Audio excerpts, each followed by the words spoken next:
Quando a gente olha a história da nossa humanidade, a gente não compreende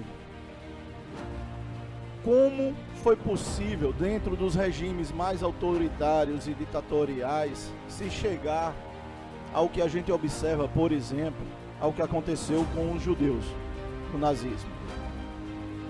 Como que a humanidade permitiu que aquilo acontecesse? Como que os alemães assistiram tudo aquilo? E aqui eu falo do cidadão comum. Como eles assistiram tudo aquilo sem nada fazer?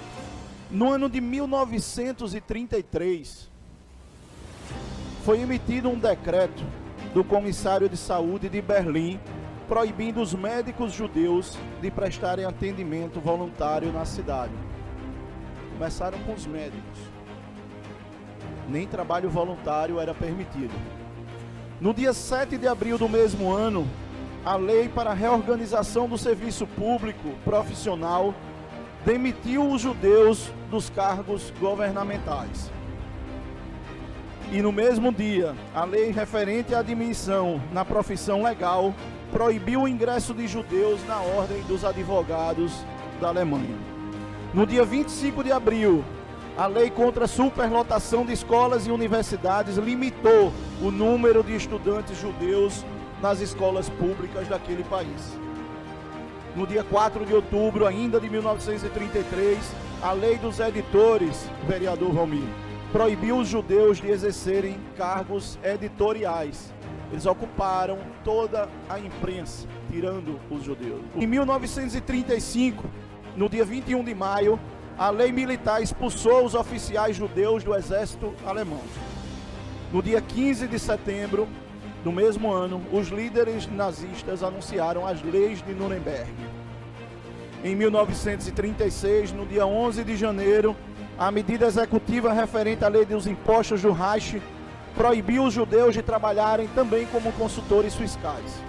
No dia 3 de abril de 1936, a lei dos veterinários do Reich proibiu os judeus de exercerem a profissão até mesmo de veterinário.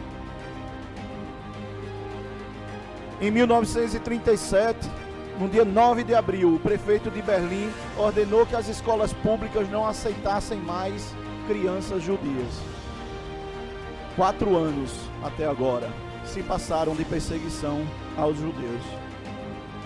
No dia 11 de julho de 1938, o Ministério do Interior do Reich proibiu os judeus de frequentarem estações de termais e águas termais.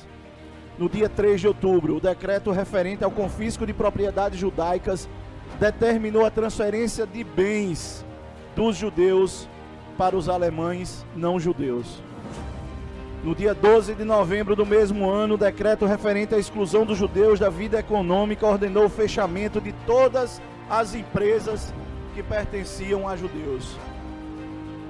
No dia 5 de novembro, o Ministério da Educação do Reich expulsou todas as crianças judias das escolas públicas.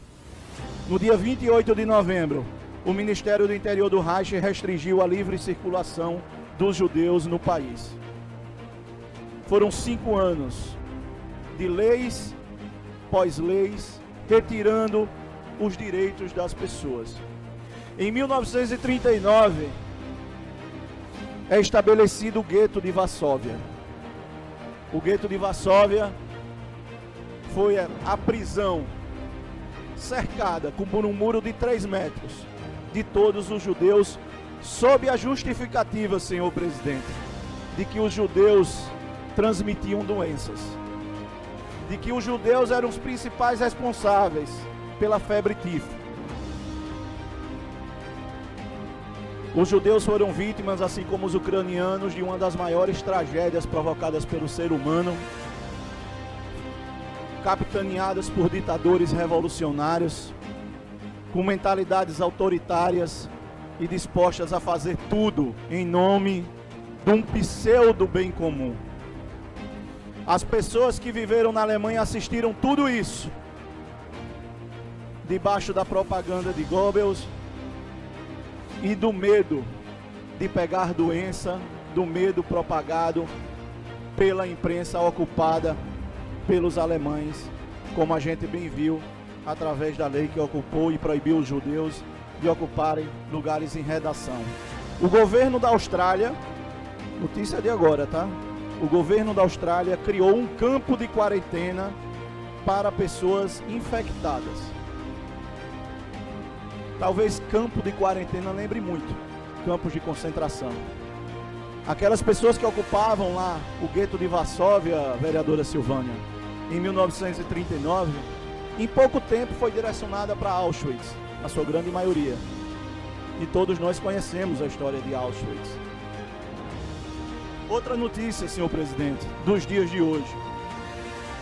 A Alemanha limitará a vida pública dos não vacinados contra a Covid. Mais outra notícia. O apresentador Marcão do Povo, do SBT, sugeriu que fossem criados campos de concentração para abrigar todos os infectados por Covid-19.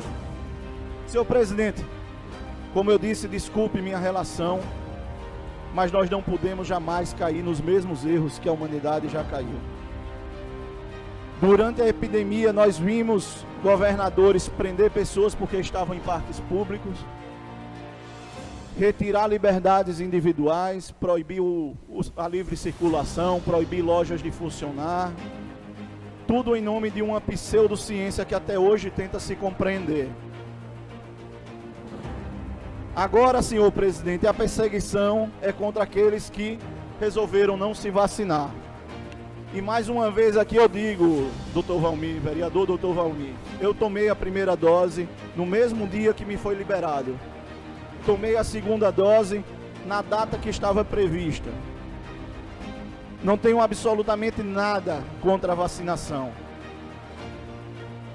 Mas retirar a cidadania daqueles que decidiram não se vacinar não é razoável, e a história já mostrou o que acontece quando isso é feito por ditadores, por pessoas autoritárias. Os 162 profissionais que estão na segurança pública ameaçados de perderem os seus cargos, de serem retirados da rua. O cidadão já não pode sequer, na Bahia, visitar um parente num hospital se não tiver vacinado. Estão criando cidadãos de segunda classe, sem embasamento científico.